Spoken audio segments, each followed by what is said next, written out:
போலீஸே இல்ல, டிராபிக் இல்ல. ஆச்சரியமா இருக்கு. போலீஸ் நானும் பாத்துருக்கேன், நிறைய போலீஸ் நிப்பாங்களே இங்க. நிப்பாங்க சார், எல்லா இடத்துலயும் நிப்பாங்க. பயம். நல்லா இருக்கு. பயம் பயம். அது ஒரு படத்துல சொன்னாங்க, வேதநாயகனா பயம்.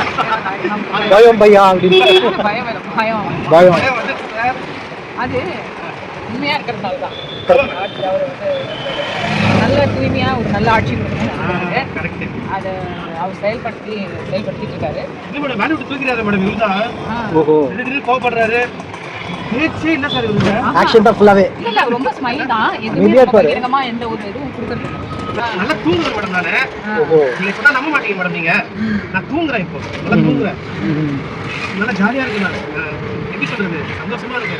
அதான் அவர் சொல்றாரு, எல்லாருமே சந்தோஷமா இருக்கணும், நல்லா சரி. அம்மாவும் அப்பாவும் என்ன சொன்னாங்கன்னா, ஒருத்தங்க ஏடிஎம்கே ஒருத்தங்க டிஎம்கே. ஆஹா சரி. இதுல ஒரு ஹைலைட் என்னன்னா, விஜய் இப்படிலாம் பண்ணுவாரு தெரிஞ்சா நாங்களும் போட்டிருக்கோம். டிவிக்கே போட்டுருப்போம். அப்ப அடுத்த எலெக்ஷன்ல விஜய் சார் தான். இல்ல, அடுத்த எலெக்ஷன் என்ன சிம்பிளா சொல்லுங்க. நான் தான் சொல்றேன் 40 வருஷம். 40 வருஷம். சார் நோட் பண்ணி வச்சுங்க இதை. அடுத்த 40 வருஷம் டிஎம்கே டெபாசிட் இழக்கும். சூப்பர். ஓகே. எனக்கே ஆச்சரியமா இருக்கு. அப்பதான் நீங்க இந்த கொரோனா யாரு தெரியும்? எங்க அப்பா சின்ன வயசுல போயிட்டு கொரோனா எடுத்துட்டு சொல்லுவாரு. கரெக்ட். இவங்க சட்டசபையில பேசிட்டு இருக்கிறப்ப கொரோனான்னு கூப்பிடுறாங்க. கரெக்ட். எங்க அப்பா கேட்டாரு. அதுவே அப்புறம் தான் அவரை பத்தி போய் விசாரிச்சு பார்த்தா எவ்வளவு முக்கியமான கரெக்ட். இதெல்லாம் தெரியாம இந்த திராவிட வளர்த்துருக்கு. கரெக்ட்.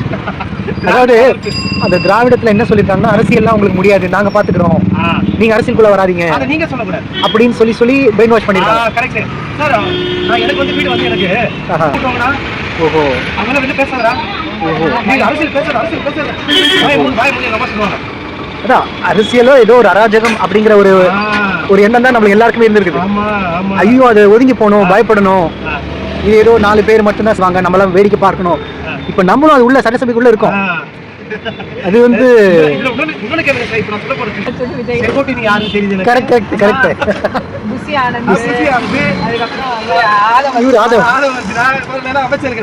பிடிக்காம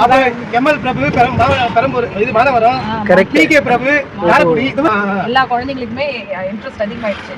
பாலிடிக்ஸ் பத்தி தெரிஞ்சுக்க ஆரம்பிச்சிட்டாங்க. ஏன்னா ஒரு விரல் விசில் புரட்சினா எல்லா யங்ஸ்டர்ஸையும் அவர் நல்லா தூண்டி விட்டுருக்காரு. எல்லாருமே அவேர்னஸ் விழிப்புணர்வு ஏற்படுத்தாரு. அதனால அவர் வந்து மனசு எல்லாருக்குமே கூலா இருக்கு. உண்மையிலே அது நல்லா இருக்கட்டும். உண்மையே நல்லா இருக்கு. ஏன் ஆசைப்பட்டேன்? டிஎம்கேல இருந்தாதான் செய்வானுங்க. கரெக்ட். மக்களுக்கு செய்ய மாட்டேங்கிறதுனால எங்க அண்ணன் பின்னாடி போய் நின்னேன். கரெக்ட். விஜய் சாரே எனக்கு கட்சி கொடுத்தாரோ நான் மக்களா தான் இருக்கேன். நீ ஏன்னா அவர் மக்களை தான் மதிக்கிறாரு. கரெக்டா சொன்னீங்க. மத்தவங்கலாம் போட்டு வெடிக்கிறாரு. ஆமா, போட்டு பயங்கரமா வைக்கிறாரு எல்லாரையும். ஏதோ பயோமெட்ரிக் வச்சாருங்க.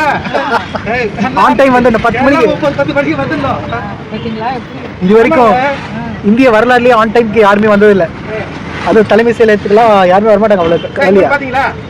என்னுடைய ஒவ்வொரு வாட்டி முடியறப்ப இங்க பாருங்க. சரி, எனக்கு நான் வந்து பிஏ வரலாறு முடிச்சிருக்கேன். சரி, மெயில் வச்சிருக்காரா? கரெக்ட். அப்படியே போனீங்கன்னா டெய்லி வாட்ஸ்அப்ல ஒரு பதிவு போட்டுப்பேன். எப்படியாவது ஒரு பதிவு இந்த மாதிரி. ஓஹோ, கரெக்ட். அதே மாதிரி லைக்லாம் பாருங்க. இல்ல அதுவும் நடக்கும் பாருங்க. அது பெரிய லெவல்ல வரும். இந்தியா லெவல்ல வரப்போறாரு தலைவரா. அதுக்கு தான் அந்த பாட்டு ஆலப்புறம் தமிழனே. இது முன்னாடியே அவர் அசீவ் பண்ணி போட்டுருக்காரு நினைக்கிறேன். சார் இவர் கெச்சிங் சூப்பர் சார். அங்க பாருங்க அந்த ஆட்டோல. ஓஹோ ஆமா, சூப்பர் இது. எல்லா இடத்துல தளபதி தான். போடுங்க. பதவி ஏற்பு விழாவில் எப்படி இருந்தது? கூட்டம்லாம் பயங்கரமா இருந்ததுங்களா? சூப்பரா இருந்தது.